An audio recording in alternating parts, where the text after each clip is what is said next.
শীত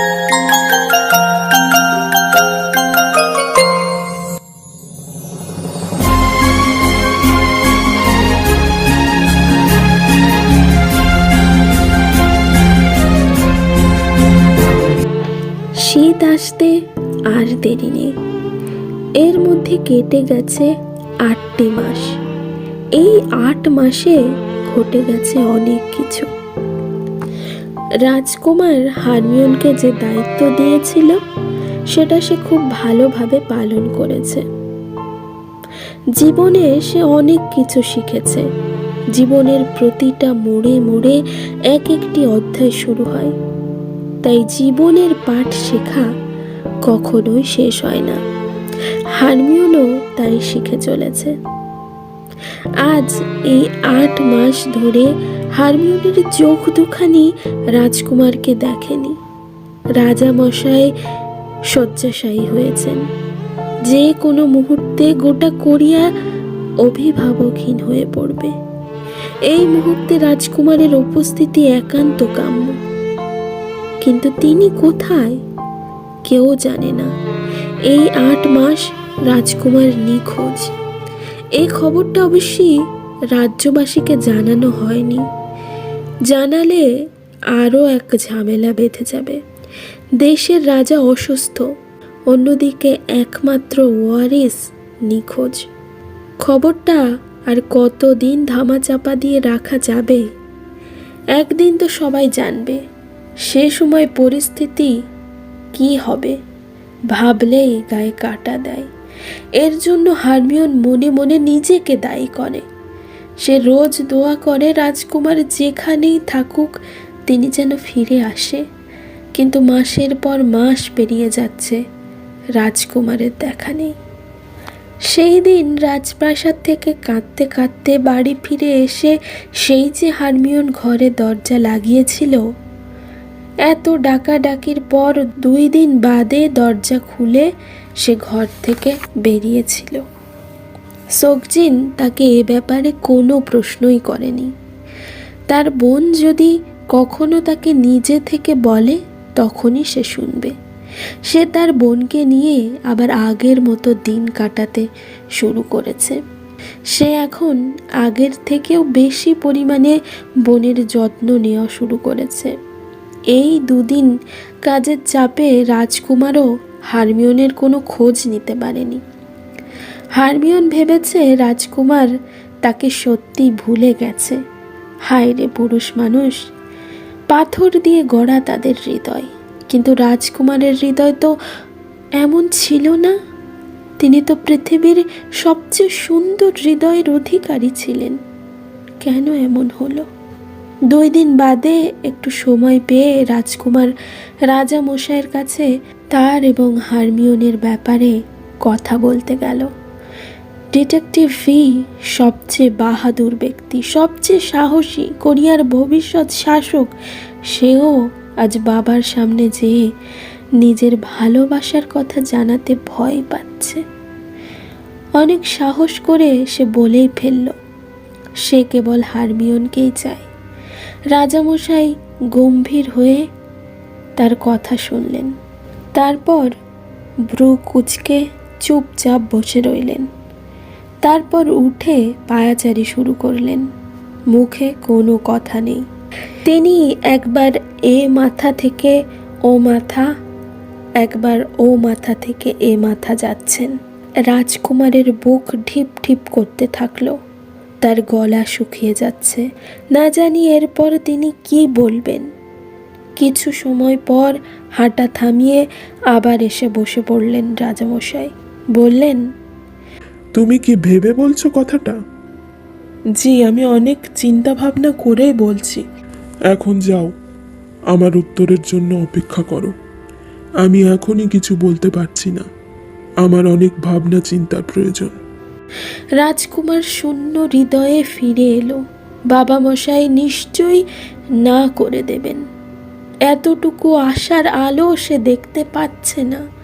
কিন্তু রাজকুমার দেখতে পেল না তার চলে যাওয়ার পথে রাজামশাই মুখে চাপা হাসি রেখে তাকিয়েছিল।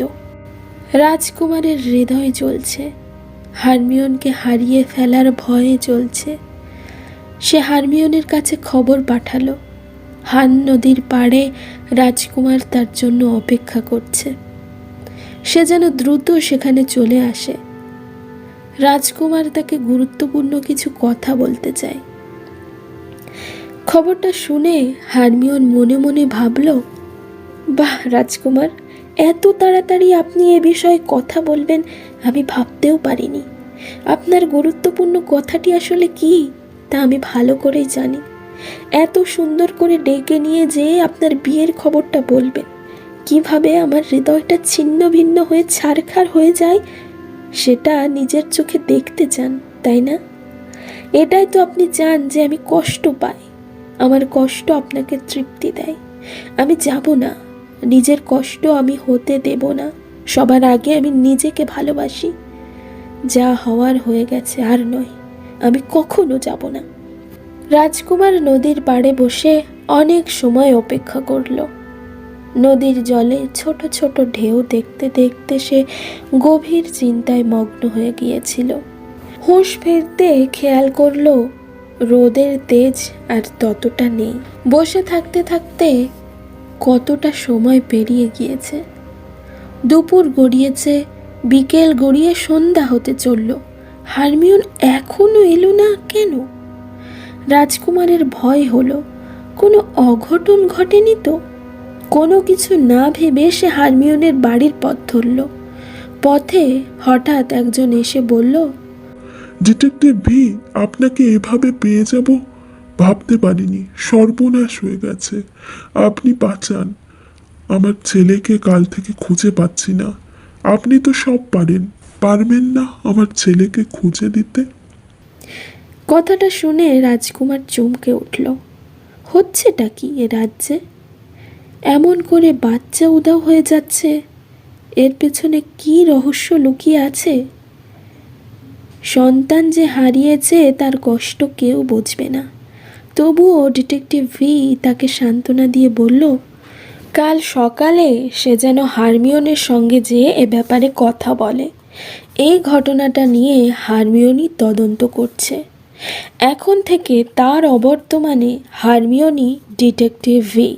হারমিয়নের কাজই ডিটেকটিভ ভি এর কাজ। হারমিয়নের কথাই হবে ডিটেকটিভ ভি এর কথা। এ রাজ্যের সবাইকে জানিয়ে দেওয়া হোক। চারপাশে অন্ধকার নেমে এসেছে। হারমিয়নের বাড়ির ভিতর থেকে মোমবাতির আগুনের নড়াচড়া বাইরে থেকে বোঝা যাচ্ছে। বাড়িতে তখন সোকজিন ছিল না, কেবল হারমিয়ন। দরজা কেবল ভেজানো ছিল। চাইলেই রাজকুমার দরজা খুলে ঢুকতে পারত। না বলে কারো বাড়িতে ঢোকা উচিত নয় বলে সে মনে করে, যতই সে রাজকুমার হোক না কেন। তাই সে দরজায় কয়েকবার টোকা দিল। হারমিয়ন উঠে এসে দরজা খুলতেই রাজকুমারকে দেখতে পেল। দুজনেই দুজনকে দেখার তৃষ্ণায় ছিল, তাই কিছুক্ষণ কেউ কোনো কথা না বলে কেবল একে অপরকে দেখল। হঠাৎই হারমিয়নের হুঁশ ফিরল। এটা কি করছে সে? না না, আর সে রাজকুমারের সামনে দাঁড়িয়ে থাকতে পারবে না। এখনই সে সব কিছু ভুলে ঝরঝর করে কেঁদে ফেলবে। সে কোনো রকমে ঢোক গিলে বলল, কেন এসেছেন আপনি? কি জন্যে? হারমিয়নি, আমাকে এভাবে ডাকবেন না। কেন ডাকবো না? বলেছি ডাকবেন না, ডাকবেন না। হারমিয়নি, তুমি যেটা ভাবছো সেটা নয়।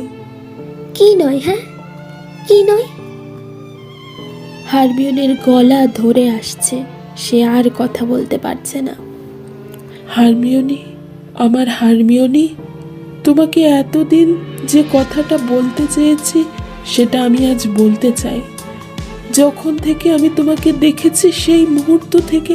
থাক, আর না, আর নয় রাজকুমার, আমি আর শুনতে চাই না। কথাটা আজীবনের জন্য না বলাই থাক, এতে সবার মঙ্গল। এখন আপনি চলে যান। এমন কেন করছো তুমি? তাহলে কেমন করব? সব ঠিক হয়ে যাবে, তুমি একটিবার আমার কথা শোনো। আমি আর কিছু শুনতে চাই না। আপনি এখনই চলে যান এখান থেকে, চলে যান। হারমিওন বুঝল না তার এই কথার দ্বারা রাজকুমারের হৃদয় কতটা আঘাতপ্রাপ্ত হয়েছে, অথচ দুজনেই একই যন্ত্রণায় কাতরাচ্ছে। হারমিওন কাঁদতে কাঁদতে দৌড়ে নিজের ঘরে যেয়ে দরজা বন্ধ করলো। হায় রে, হারমিওন বুঝল না সে দেশের রাজকুমারের সাথে এভাবে কথা বলেছে, তাকে মুখের উপর চলে যেতে বলেছে। কারও এত বড় আস্পর্ধা নেই যে সে রাজকুমারের সাথে এমন আচরণ করে। এই আস্পর্ধা যখন তার হয়েছে তখন সে মনে মনে রাজকুমারের কতটা কাছেই না চলে গিয়েছিল। রাজকুমারও তাকে তার হৃদয়ে স্থান দিয়েছিল বলেই না এত অপমান সহ্য করার পরও সে হারমিওনের দরজায় দাঁড়িয়ে কত আকুতি মিনতি করল। হারমিওন দরজা খুলল না। এই মুহূর্তটার জন্য হারমিওন আজও আক্ষেপ করে। সেদিন যদি সে সব ভুলে যেয়ে একটিবার সে দরজাটা খুলতো, একটিবার সে রাজকুমারের কথাগুলো যদি শুনতো, সে কি বলতে চেয়েছিল হারমিওনকে। এই কারণে প্রতিদিন হারমিওনের হৃদয় পড়ে। কেটে গেছে 8 মাস। সেই রাত থেকেই রাজকুমারের আর দেখা নেই। কেউ জানে না রাজকুমার কোথায় আছে। রাজকুমার কোথায় আছে সেটা জানানো হবে এর পরের পর্বে।